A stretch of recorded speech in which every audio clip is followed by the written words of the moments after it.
I am becoming out of touch with Russia is a thought that I've been having recently, and in summer last year when I was interviewed by a fellow Russian YouTuber Nicky Proshin, when he asked me what living outside of Russia is like for a person who talks about Russia for a living on YouTube, I said this. It's a two-sided situation, I guess. From one side it's freeing and it's actually like kind of a benefit to my channel, and on the other side it's not. Obviously my content is like centered around Russia, but it's a bit harder to make that kind of content when you don't live in Russia. So like I can't just go out and record around St. Petersburg or whatever because I'm physically not there. Can't even go to the вкусная точка, God forbid.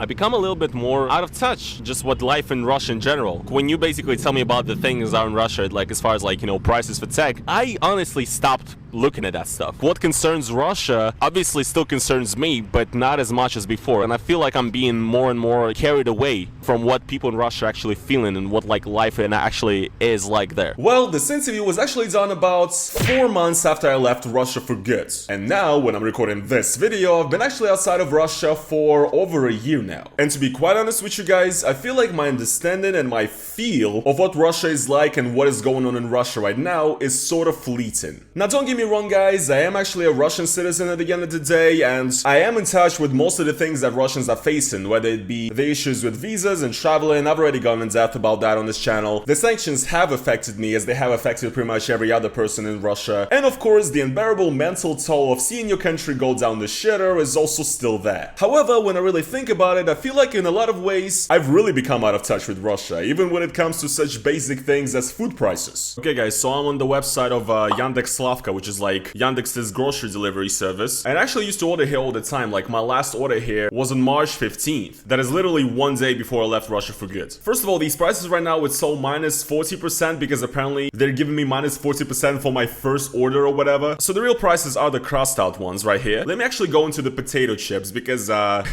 have the nutrition plan of a 5-year-old, so I still eat potato chips for me at 25 years old. Okay, so Lay's tax is now 239 rubles. Pringles are now 299. That is fucked.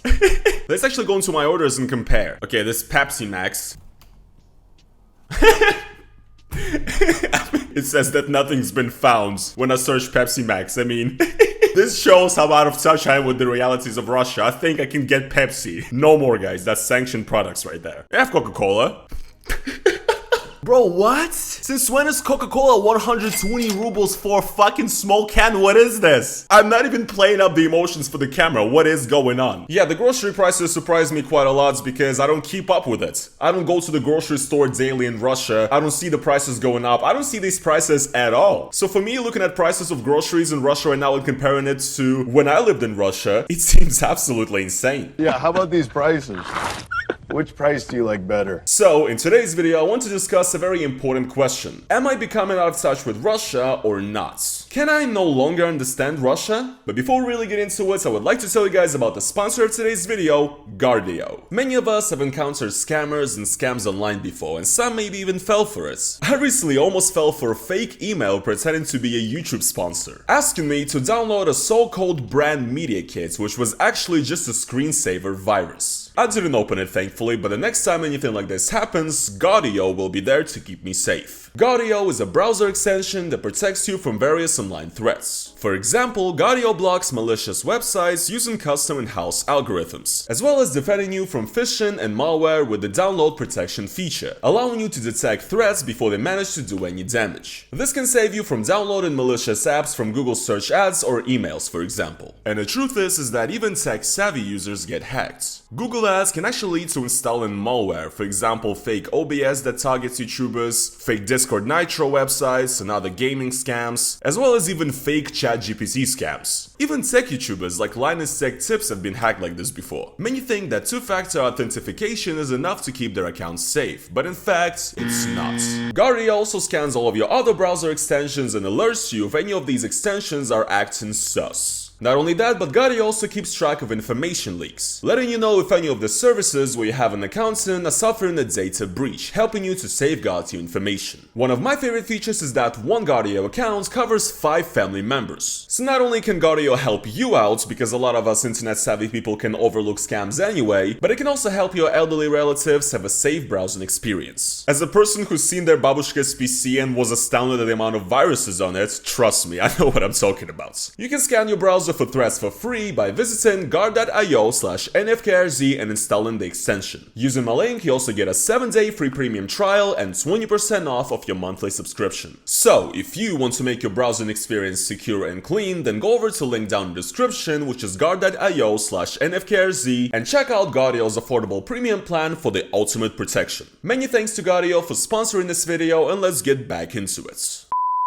So when discussing this, I've laid out a list of points here for myself, in which I feel like my awareness of the situation in Russia is, sort of starting to lack. And the first one is definitely the economic situation. When we talk about prices of generally anything, this would be groceries, tech, home appliances, I have no clue what anything costs anymore. For example, quite recently I actually bought my mom an apartment in the city of Chelyabinsk in Russia, that's my hometown, and I furnished it as well. So yes guys, this is a subtle flex, I bought my mom a crib, but also, point is, whenever I heard the prices for how much furnishing costs for like certain areas of the apartments or whatever, I was fucking astounded by how expensive everything is, especially considering how I guess in Russia right now, there's a certain lack of certain materials and certain types of furniture, etc, etc. Furnishing your apartment right now in Russia is expensive. I thought it was expensive as somebody who makes money on YouTube, by the way. Now imagine how expensive it is for somebody working a regular job for $400 a month in Russia. It's absolutely jover. But anyways, this pretty much happens all the time. When I'm told how much something costs in Russia, I'm just like, what?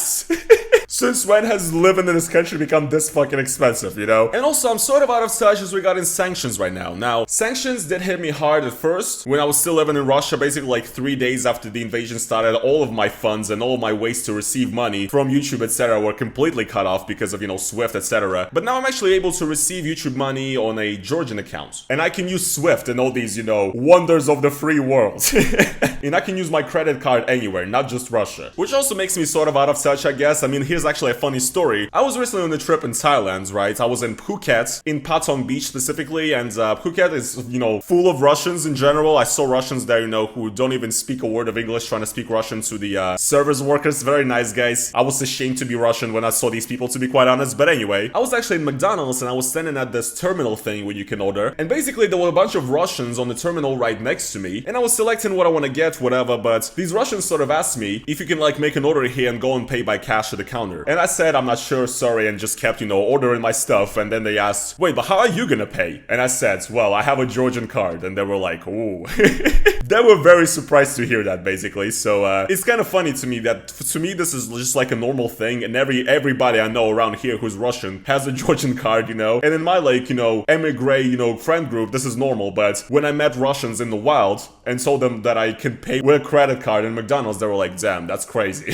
So in that sense as well, yes, I'm out of touch. Now look, financially though, sanctions still affect me. For example, I've been actually banned off of a few crypto exchanges after the EU rolled out a new pack of sanctions that actually limited Russians from using certain crypto exchanges or something. My Patreon, I literally cannot receive money from it because I was banned on paying it when I was trying to change my region from Russia to Georgia. So, by the way guys, can you guys please stop donating to my Patreon and donate to the YouTube member thing instead, please? That would be nice, thank you. But anyway, yeah, here and there sometimes I still get affected, and also like if we talk about like, visas and etc. Obviously, I'm basically subhuman right there.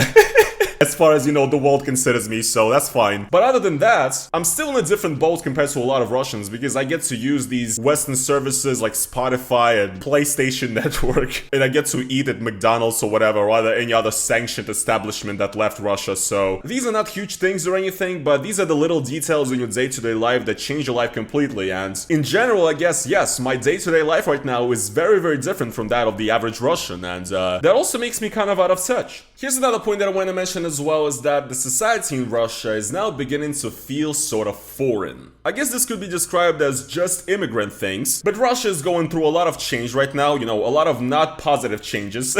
And now I'm actually able to sort of look at it as a spectator. Even though it's still my country and I'm a citizen of it and it affects me deeply, however, I get to have that look from a distance, and that ability to look at Russia from a distance makes me realize how fucking insane the country has gotten. And the thing is, I actually do keep up with the events in Russia a lot, so I very much am in touch with it in that sense. However, I'm out of touch because I don't exist in that society, I'm not abiding by all of its rules, I guess, and therefore it's kinda hard for me to understand the overall vibe within the people in Russia right now, right? Just by not being there, I cannot feel what other people are feeling as a sort of a collective, and that is a bit of a detriment, I guess. But you know, every time I talk to anybody from Russia, people just say that everybody's very paranoid and scared, so and depressed, and basically coping and pretending that life goes on even though everybody knows that things are really, really bad. So and I can also understand it because when you live in that society, which is full of people that live their life that way, you know, this sort of blissful ignorance, you get used to it and you sort of get conditioned to believe that that is the norm. And maybe I believe that as well for a certain period in my life, even though ever since I became politically aware, I really had very negative feelings about the Russian governments and, you know, the way Russia is going and where Russia is going. But like right now, since I've been living outside of Russia for over a year and I haven't been there, looking at the events happening in Russia, it's fucking unbelievable. I mean, since I'm technically kind of not part of that society anymore or whatever, and I'm looking at it as a spectator, I just cannot believe how people like are fine with everything that's going on and how the people can pretend that, you know, life just goes on as normal. And overall, just thinking about it and, you know, talking about this is very difficult for me, to be honest, because my position is very conflicted. You know, I really despise the racism and hate and xenophobia against Russians, I guess, but also at the same time, I am absolutely astonished at the level of sort of lack of empathy, I guess, and the copium, I guess, just in the Russian society overall. It's really hard for me. Long story short, I am out of touch here as well. And another thing that I would also like to add to this is I'm sort of forgetting the